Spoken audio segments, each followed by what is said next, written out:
From a phantom cat that likes to snuggle up to guests, phone calls from empty rooms, the spirit of a past staff member that died tragically under mysterious circumstances, and the sound of a squeaky gurney wheel, letting visitors know that this hotel was once a hospital where up to 9,000 people are said to have died.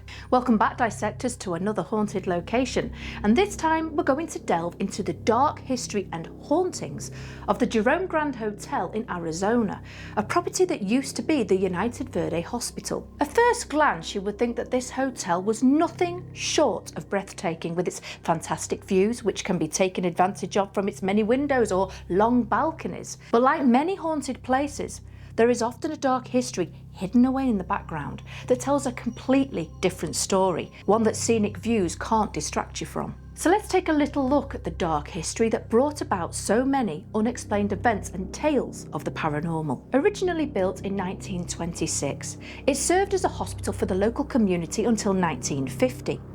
In its time, this 30,000 square foot structure had all the modern amenities needed for a successful hospital. It was built to be 100% fire and earthquake proof after a previous hospital in the area was destroyed following a copper mine blast that caused a fault shift. It even boasted a state-of-the-art Otis elevator and was believed to be the most modern hospital in Arizona. At its peak, Jerome was home to 15,000 miners and their families, with a reported 9,000 people drawing their last breath within the confines of the hospital. Is this number accurate? No one can really say, as record keeping seems to have been a bit lax, but if it is true, that is a high number. Although many miners came here with injuries or sickness, one man met a horrible end at the hospital, and even to this day, it seems unclear as to how he truly died. His name was Claude Harvey and was the hospital's maintenance guy. On April 3rd, 1935, Claude's body was discovered pinned down at the neck by the Otis elevator. While it was written up as a terrible accident, his autopsy showed that he was actually dead before the elevator hit him. Many were left to wonder whether his death was really accidental. Could it have been a murder cover-up? Witnesses who have seen his spirit have been left wondering if Claude knows that he's dead. He is seen still carrying out his duties in the basement area, which is now the laundry room for the hotel, while also riding inside the elevator.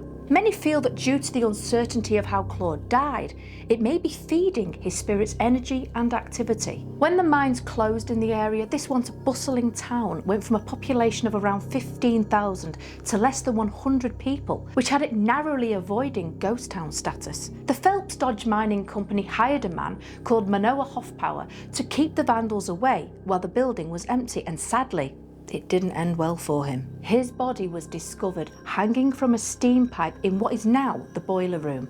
And to this day, people have reported seeing shadow figures here, their darkness hiding in the corners or stretching themselves across the walls and floors to appear larger. For 44 years, this building stood empty, abandoned, decaying, until an investor saw potential in bringing it back to life as a hotel in 1994. Now, as you can imagine, a hell of a lot of work was needed to bring this property back to life, as they ripped out all of the degraded hospital equipment. But one thing did remain: the 1926 elevator. When the Jerome Grand Hotel first opened its doors to the public in 1996, there were only 6 rooms available for hire, as the rest of the hotel was still under construction. But as time passed, more and more staff members and guests were sensing that something wasn't quite right at the Jerome, and the hospital's past came back from the dead. One of the most haunted areas of the hotel appears to be the 3rd floor. Witnesses have seen the spirit of a young boy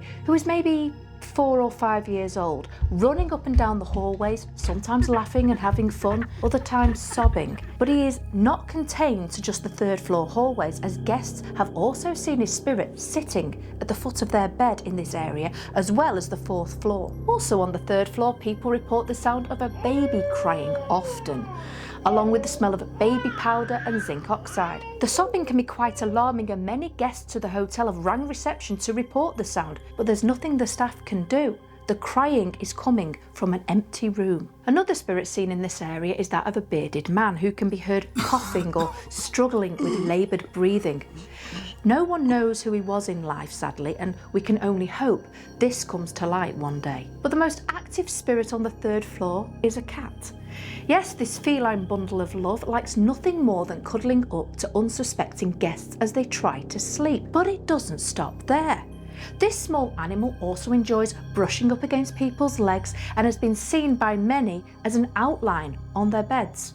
But if you don't see this spirit, you may hear it instead as the sound of scratching on walls and doors is reported, along with meowing and hissing too. Now, if you stay at the Jerome Grand Hotel, be careful if you get room 32, as guests staying in this room report so much paranormal activity, and to be fair, it's not surprising. From its hospital days, one long dead guest was a miner who, after a tragic accident, was left in a wheelchair. Maybe he was worrying about how he would make a living now, or could have been depressed over his new living conditions. One thing is sure, he managed to wheel himself to the balcony before throwing himself to the ground below. Another tragic loss in this room was a businessman who, for unknown reasons, took a gun and shot himself in the head. The building's hospital past doesn't stop there with making itself known either.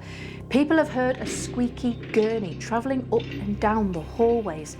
The sounds of coughing, sneezing, smelt the odour of fresh flowers, as well as whiskey and cigars. Now maybe you could cope with that. I mean, what harm can paranormal odours do, right? But the past keeps on giving as people hear people pacing the hallways, going up and down stairs, even though no one's there. Televisions will turn on by themselves and electrical devices will be found unplugged, go missing, and turn up suddenly underneath beds. Shampoo bottles have also been reported being thrown across bathrooms or rolled along the floor, mingled in with the sound of doors creaking open and slamming shut. There is a lot of activity here, and it's not just past patients. Many people over the years have reported seeing a doctor going about his rounds as he studies a clipboard he's carrying, like he's just visited a patient. There is also the spirit of 2 ladies. One is wearing a white gown and another in a nurse's uniform, walking along the corridor talking to each other. Lastly, in the gift shop, which once upon a time was the hospital's ER room, staff have described seeing items strangely falling from shelves or somehow flying off walls. Wall hooks.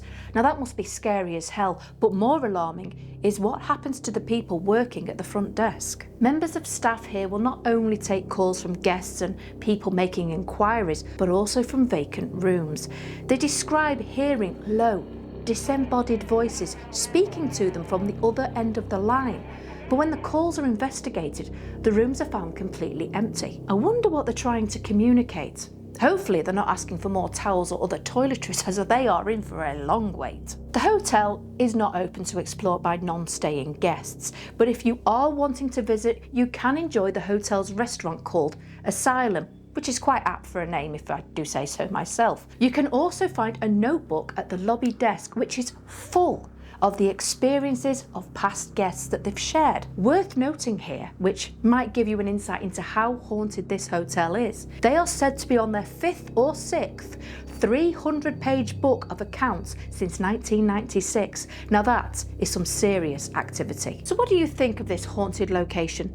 Do you believe it could be as haunted as people believe? Or do you feel that maybe many of the accounts are just people getting jump scared by their own imagination? Let me know your thoughts in the comments below. Me personally, I feel with this many stories told of tragic events and unexplained mysteries, it would be naive to think that there is not a possibility of this being a genuine haunted location. You've had the death of poor Claude, discovered under an elevator, a man hanging himself, and that's not to mention the deaths in room 32 and the many who died tragically from mining accidents. Could the Jerome Grand Hotel be a paranormal hotspot? I believe it may well be, dissectors, but let me know what you think. As always, my friends, I hope this video finds you well, and until next time, stay safe out there.